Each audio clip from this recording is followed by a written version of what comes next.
Dalawang high-value individual naman sa illegal na droga sa Eastern Visayas, arestado ng mga polis sa Palo, Leyte. Nakunan pa ng kalahating milyong pisong halaga ng shabu. Detalye na balita mula kay Jimmy Angay-Angay, RH32 po Painga-Aga, Jimmy.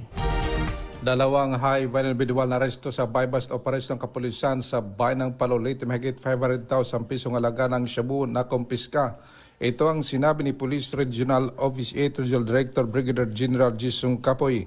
Ayon kay General Kapoy, kilala ang suspect na si Alias Car, 22 anyos, residente ng Zone 3, Barangay Campitic, Palo, Leyte.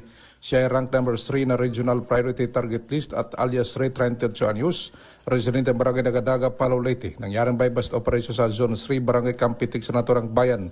Ang matagumpay na buy-bust operation sinagawa ng Regional Police Drug Enforcement Unit, Regional Special Operations Unit, PNP Drug Enforcement Group, Palo Municipal Police Station at PDEA. Nakumpiska sa suspect ang 5 sachet ng shabu na may bigat 79 na gramo, nagkakalagang 537,200 pesos. Sa kasalukuyan ng mga suspect na sa kustudiya ng Palo, Leyte PNP at naharap na sa kaso laban sa pagbinta at posisyon ng legal na droga. Pinuri naman ng General Kapoy ng operating unit sa matagumpay na drug buy-bust operation.